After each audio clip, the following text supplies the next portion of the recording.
Halo para pecinta film, dimanapun kalian berada, bagaimana kabarnya? Kembali lagi bersama saya di channel kesukaan kalian, dimana channel ini menceritakan tentang alur cerita film. Kali ini saya akan menceritakan film yang bertema hacker. Film yang akan kita bahas yaitu berjudul Fabricate City. Sebelum lanjut ke alur cerita filmnya, ada baiknya klik tombol subrek terlebih dahulu. Ya, hitung-hitung buat bayar rokok dan kopi saya selama mengedit ya kan. Anjay no. Tanpa berlama-lama, langsung saja pasang headset, simetriskan posisi rebahan, kendorkan celana dalam, selamat menyaksikan, dan intro.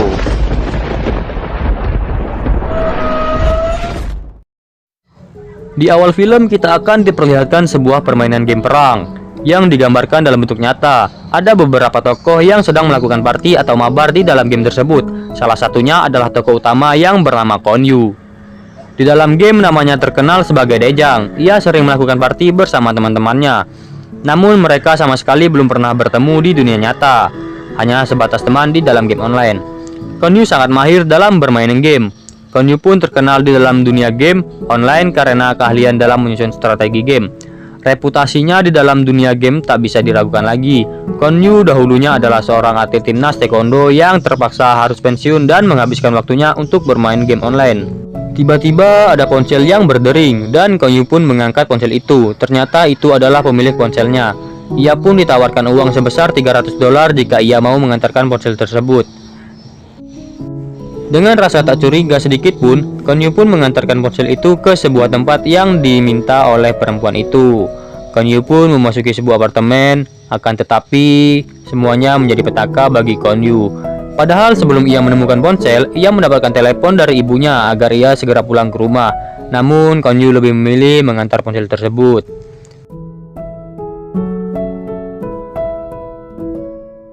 Tanpa sebab yang ia ketahui, ia pun pingsan dan terbangun ketika polisi datang dan menangkapnya.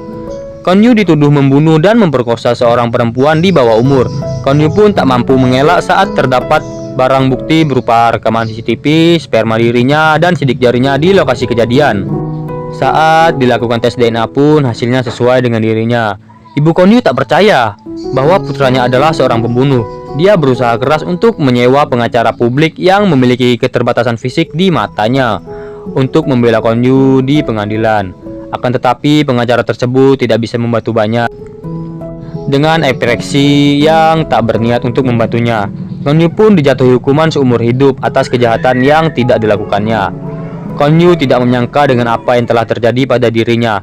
Dengan tuduhan yang ia alami serta perlakuan yang tak adil baginya, ia pun akan dipenjara ke sel khusus tahanan level tinggi di Korea Selatan. Nasib Konyu pun tak kalah malang dari tuduhannya. Di dalam penjara, ia kerap disiksa oleh beberapa tahanan lainnya karena ia merupakan tahanan baru. Dan ibunya pun datang menjenguk Konyu untuk mengatakan bahwa sebentar lagi Konyu akan dibebaskan karena ada seseorang yang menghubunginya mempunyai bukti bahwa Konyu tak bersalah. Beberapa saat kemudian datanglah pengacara Konyu memberitahunya bahwa ibunya sakit dan akhirnya meninggal dunia. Konyu pun sangat sedih. Singkat cerita, Konyu bertemu salah satu tahanan yang dikenal kanibal, memberitahunya bagaimana cara ia kabur tanpa dicurigai. Konyu pun melukai wajah seorang tahanan yang seringkali menyiksanya, kemudian menusuk pisau tersebut ke perutnya, namun tidak mencapai lambung sesuai arahan tahanan yang dikenal kanibal tadi, agar ia dibawa ke rumah sakit untuk melarikan diri. Sebenarnya kisah seru dimulai saat Konyu dalam pelarian. Ia bertemu seorang Afrikan yang tengah maulan madu, namun mobilnya rusak karena mereka membelinya dari rongsokan. Melihat hal itu, Konyu pun membantu memperbaiki mobil itu. Namun dia juga dibantu melarikan diri dari pemeriksaan polisi oleh suami Afrika yang ia tolong. Bahkan mobil itu diberikan kepada Konyu dalam pelariannya.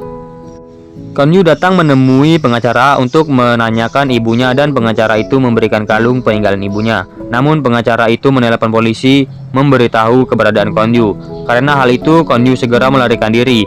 Dia pun menuju warnet untuk mencari informasi. Seketika ia membuka emailnya, dia mendapat kiriman video dari seorang hacker. Di video itu berisi penjelasan bukti bahwa dirinya bukanlah pelaku pembunuhan. Konyu lalu diajak bertemu di suatu tempat. Tiba-tiba di tempat itu muncul seorang wanita cantik yang bernama Yowul. Yeol merupakan hacker cantik yang dulunya adalah teman mabar di dalam sebuah game. Yeol lalu mengajak Kwon Yu ke tempat persembunyiannya, di mana ia akan membantunya. Di saat sedang makan, Yeol memberitahunya akan ada beberapa orang yang akan datang menemuinya. Kwon Yu pun sempat takut karena mengira petugas kepolisian yang akan datang. Namun ternyata mereka semua adalah teman-teman gamenya yang sebelumnya belum pernah bertemu. Tujuan mereka datang adalah untuk membantu Kwon Yu menemukan siapakah pembunuhnya. Tak hanya kasus Kwon Yu, Yeol juga menemukan kasus serupa lainnya melalui CCTV yang ia retas. Ada keanehan yang terjadi di setiap kasus yang ia temukan. Ia melihat kasus yang selalu ada mobil box di sana. Ia pun mencari alamat mobil box itu yang berada di sebuah tempat rongsokan. Di tempat itu ada seorang berdasi. Kwon Yu pun mengikutinya dan menyuruh temannya untuk memantau di tempat itu. Sampai di sebuah rumah dan melihat ia keluar membawa sebuah peti berwarna putih dan datang juga petugas kebersihan. Kemudian Kwon Yu melihat hal yang tak terduga di sana. Ia melihat banyak bekas darah. Di saat yang sama, temannya pun menelponnya memberitahu bahwa mobil yang ia ikuti kembali ke tempat rongsokan itu untuk membawa peti masuk ke dalam box dan mengubah gambar mobil box dengan gambar merek lain. Dan langsung pergi ke suatu tempat. Mereka pun mengikutinya dan ternyata mobil itu membawa peti ke atas gedung. Lalu mereka menyamar untuk memasuki gedung tersebut untuk meretas sistem keamanan gedung agar mereka mudah untuk masuk ke dalam gedung. Setelah mereka berhasil meretas, Kwon Yu lalu masuk ke suatu ruangan yang diarahkan oleh Yeol. Di sana merupakan kamar milik artis terkenal dan tak sengaja ia menemukan peti tersebut. Lalu ia membuka peti itu dan ternyata isinya adalah sebuah mayat milik kamar itu. Yeol memberitahukan akan ada beberapa orang yang akan datang ke tempat itu. Kwon Yu yang penasaran dan ingin mengetahui apa yang terjadi, lalu bersembunyi melihat mereka melakukan sesuatu terhadap mayatnya. Kwon Yu dan temannya pun terkejut melihat mereka melakukan hal yang sama, yaitu menjebak seseorang yang tidak bersalah untuk dijadikan pelaku pembunuhan dengan rencana yang tersusun rapi. Lalu mereka menemui korban dengan menyamar dan membuatnya pingsan, sehingga mereka bisa mengambil sampel DNA dan membuat sampel sidik jari yang sama persis dengan korban.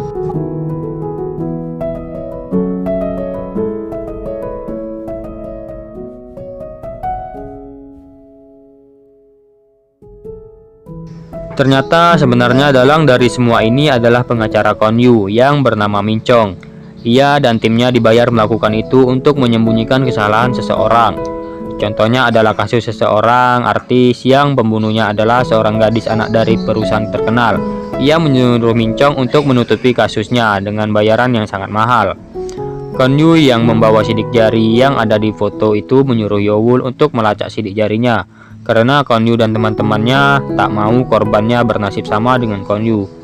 Mereka mencoba mengikuti dan menyadap ponsel gadis tersebut agar mereka tahu dengan siapa saja gadis itu berhubungan. Kemudian ponsel gadis yang disadap Yeol telah terhubung. Dan ia mendengar seorang wanita yang suaranya sama persis dengan wanita yang meminta tolong kepada Kwon Yu untuk mengembalikan HP-nya waktu itu. Yeol pun segera meretas keberadaan wanita itu dan mencarinya. Ketika Kwon Yu akan menangkap wanita tersebut, tiba-tiba datang temannya yang membawa kabur wanita itu. Kwon Yu pun mengejar mereka menggunakan mobilnya. Polisi juga ikut mengejarnya karena laporan dari masyarakat yang melihatnya. Mobil Kwon Yu pun mati karena mogok. Tiba-tiba ada truk yang menabrak mobil polisi, yang ternyata pengendaranya adalah salah satu tahanan yang sering menyiksanya, yang dibebaskan oleh pengacara dengan syarat menangkap Kwon Yu. Yeol menyadari sesuatu kalau ada GPS yang terpasang di kalung ibunya Kwon Yu. Kwon Yu pun membuang kalung itu. Lalu mereka membuat drone untuk mencari tahu pengacara itu. Malam harinya drone itu pun mulai beraksi dan mereka bisa mendengar pembicaraan karyawan pengacara tersebut yang sedang melayani pelayannya untuk menghilangkan bukti-bukti pembunuhan. Kwon Yu pun sadar selama ini yang merancang pembunuhannya adalah pengacaranya sendiri. Singkat cerita, Min Chong pun menerima kalau lokasi kasus tempat pembunuhannya sudah dirusak oleh Kwon Yu dengan teman-temannya. Min Chong tak menyerah, ia mengganti lokasi kasus pembunuhannya. Begitu juga Kwon Yu dan teman-temannya yang tak menyerah untuk menggagalkan rencana pengacara tersebut. Mereka mengakali lokasi kasusnya dengan menukar wanita yang akan dituduh dengan pembunuh aslinya, yang sebelumnya Kon Yu sudah menukar barang bukti sidik jari dan lain-lainnya. Tak sampai di situ, Kon Yu pun menelpon pengacara tersebut dan mendatanginya ke kantornya.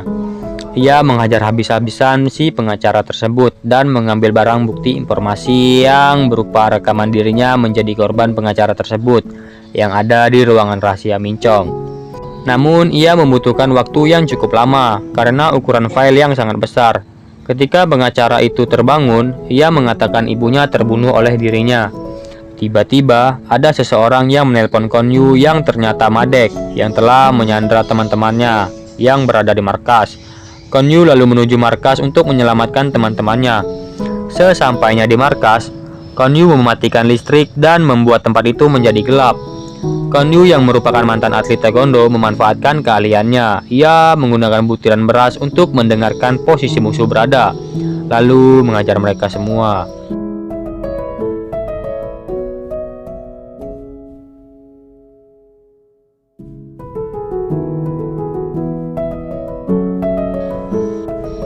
Kon Yu dan teman-temannya pun berhasil kabur dan dikejar oleh Madek. Di tengah kejar-kejaran mereka, Mincong berulah lagi dan memfitnah kalau Kon Yu lah yang menjebak gadis bernama Joyeri dengan menyebarkan video CCTV Kon Yu yang membawa gadis tersebut. Setelah mereka sampai di gedung stasiun TV, mereka merencanakan sesuatu dan membagi tugas masing-masing seperti mereka saat di dalam sebuah game. Mereka bekerja sama satu sama lain, mengulur waktu agar Youl bisa meretas. Mereka beraksi mengalahkan satu demi satu musuhnya dengan strategi yang biasa digunakan seperti saat di dalam game.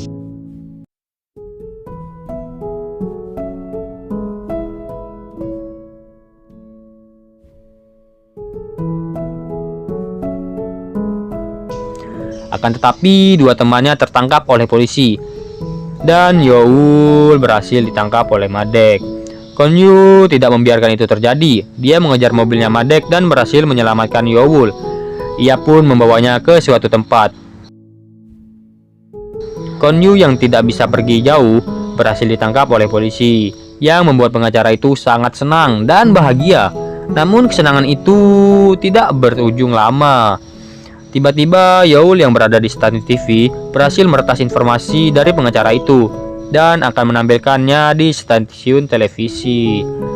Ia berhasil meretas karena flashdisk yang ditancapkan oleh Kon Yu masih tertancap untuk diproses pengunduhan tanpa disadari pengacara itu. Fakta yang sesungguhnya mereka menjelaskan seperti acara berita pada umumnya, kalau yang sebenarnya bahwa Kon Yu tidak bersalah. Menampilkan bukti CCTV pembunuhan yang dilakukan oleh gadis pengusaha kaya dan rekaman suara yang meminta kasus putrinya ditutupi oleh Mincong, serta bukti kasus pembunuhan dan pemerkosaan yang sudah terungkap adalah putra dari Park Woo-won. Akan tetapi yang dikambingkan hitam adalah Kon Yu seorang pengangguran. Akhirnya usaha Kon Yu dan teman-temannya tidak sia-sia. Meskipun Kon Yu harus kehilangan ibu tercintanya, namun ia bisa berkumpul dengan teman-teman gamenya yang sama sekali tidak pernah bertemu kecuali di dalam game online. Di akhir film, kita akan diperlihatkan adegan Mincong atau pengacara psikopat itu di dalam penjara yang bertemu dengan Madek yang menyiksa Kon Yu sebelumnya. Film pun ditutup dengan layar hitam dengan suara pengacara yang berteriak.